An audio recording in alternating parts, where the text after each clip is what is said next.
प्रधानमन्त्री केपी शर्मा ओली आफ्नो हरेक जसो भाषणमा सुशासन र पारदर्शिताको चर्चा गर्छन्। तर पनि उनको नेतृत्वको सरकार गठन भएको 8 महिना पुग्दा पनि मन्त्री परिषदको कुनै पनि सम्पत्ति सार्वजनिक भएका छैनन्। प्रधानमन्त्री र मन्त्रीहरूले यति लामो समयसम्म सम्पत्ति विवरण सार्वजनिक नगरेपछि सरकारले भन्ने गरेको सुशासन र पारदर्शिता भाषणमै सीमित भएको छ। नमस्कार दर्शकबिन, यतिखेर तपाईँ हेर्दै हुनुहुन्छ सर्टकट न्युज र हाम्रो च्यानललाई सब्स्क्राइब गर्न नभुल्नुहोला। प्रधानमन्त्री र मन्त्रीहरूको सम्पत्ति विवरण कहिले सार्वजनिक हुन्छ त?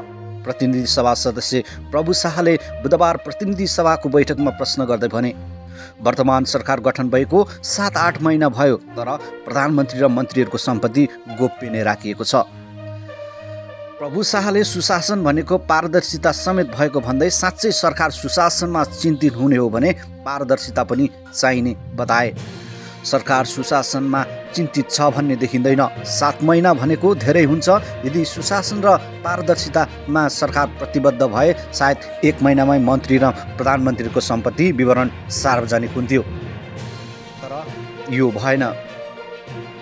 सांसद शाह मात्र होइन, राष्ट्रिय जनमोर्चाका अध्यक्ष समेत रहेका सांसद चित्रबहादुर केसीले पनि मन्त्री र प्रधानमन्त्रीको सम्पत्ति विवरण गोप्य राखिएको चासो व्यक्त गरे।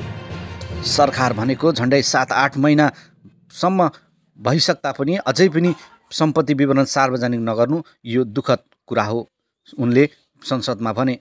2081 असार 31मा संसदका दुई ठूला दल नेपाली काङ्ग्रेस र नेकपा एमाले सहित जनता समाजवादी पार्टी, दुवै समूह जनमत पार्टी, नागरिक उन्मुक्ति पार्टी लगायतको दलले समर्थन पाए पनि अध्यक्ष ओली प्रधानमन्त्री नियुक्त भएका थिए। ओलीको मन्त्री परिषद 2 जना उपप्रधानमन्त्री र 20 मन्त्री थिए। अख्तियार दुरुपयोग अनुसन्धान आयोग ऐन दफा 2048 को दफा 31 को क 1 मा भनिएको छ, सार्वजनिक